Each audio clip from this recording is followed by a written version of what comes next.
Hello my little droogies, it is day 29 of Preptober. My past couple of videos have been all about organising your writing space and planning your writing schedule for November. And today's video is going to be about rewarding yourself for reaching certain milestones. This is obviously not a necessary part of NaNoWriMo. Writing 50,000 words towards your novel is enough of a reward in itself.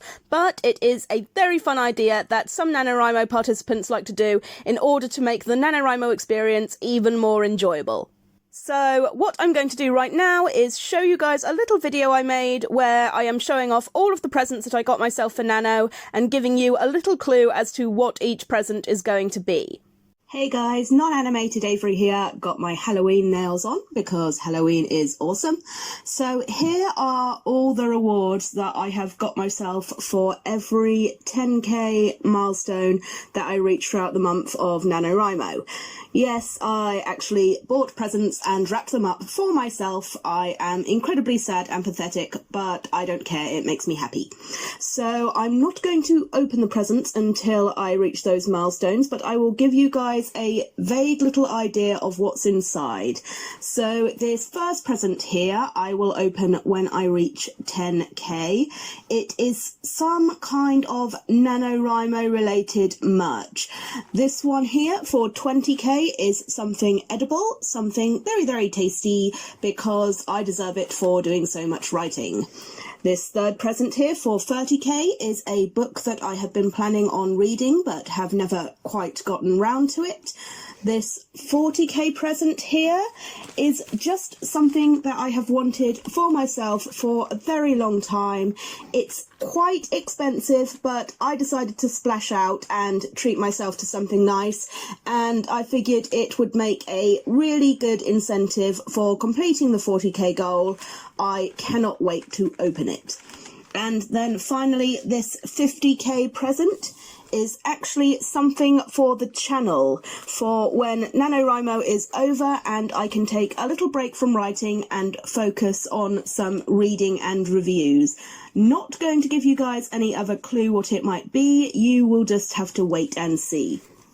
Now, the NaNoWriMo merch I actually bought for myself last year since I was planning on taking part in NaNoWriMo 2023, but I never ended up using it since I never ended up taking part, and I decided to give it to myself this year instead.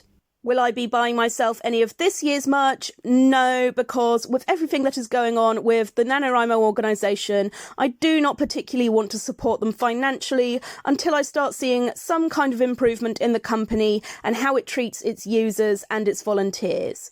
That said, if anybody else does want to get themselves some NaNoWriMo merch this year, go for it, no judgment here, it's your money, spend it on whatever you want.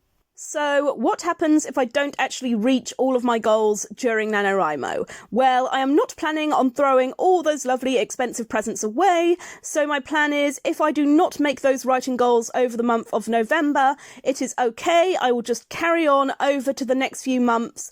Probably not December because, you know, Christmas, but January, February, I'll carry on writing, and once I have reached each 10k milestone of my novel in general, I will open the presents once I have reached them.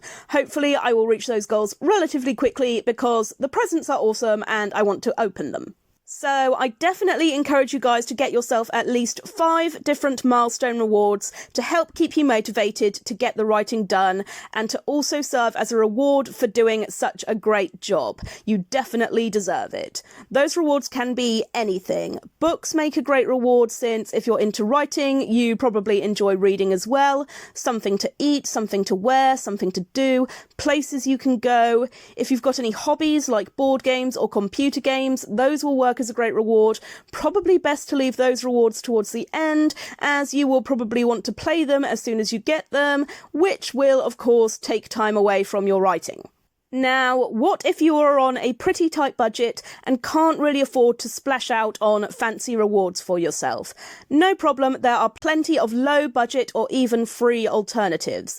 Charity shops are a good place to look, second-hand books are particularly cheap, you might even be able to find some kind of trading group where you can swap things like books or DVDs or board games or jigsaw puzzles for free, so you get to clear out some of your old junk that you don't want anymore and you get something else that you do want in exchange. If you really love surprises and you don't want to know what your rewards are, then maybe you can give the money to a friend or a relative and ask them to buy the presents for you. Or if you have a friend who's doing NaNoWriMo as well, you can do some kind of present exchange. You set each other a budget, buy some rewards for each other, and then gift each other the presents whenever you hit one of your milestones. And you won't know what your rewards are going to be until you open them. So you'll be working extra hard to reach all of those milestones because you're going to want to know what all of your presents are. So your homework for today is look into getting yourself some rewards for writing certain NaNoWriMo milestones. I am personally doing 5 presents, one for each 10k, but you can do more or less and you can set them for whatever milestones you like. Consider what rewards are going to motivate you the most. Consider what rewards are going to be in your budget, and if you really can't afford to be buying yourself any rewards for NaNoWriMo, then maybe look into ways that you might be able to get something for free. In tomorrow's video, we are going to be considering how you are going to begin your novel. The opening chapter, the opening paragraph, and the opening line can be one of the most difficult parts of your novel to write. So to make sure that you don't get stuck on day 1 of November not knowing where to begin, we are going to plan that out in advance. What are some of the most gripping ways that you can begin a novel? What is the hook that will get your readers interested? How can you begin your novel in a way that is going to make everybody want to read it through to the end? But for now, I am all finished. It would be great if you guys could leave a comment down below letting me know some ideas for awards that you're going to get yourself for reaching certain milestones. Please like the video if you liked it, subscribe if you want to keep following my vlog, and I hope I see you all again tomorrow.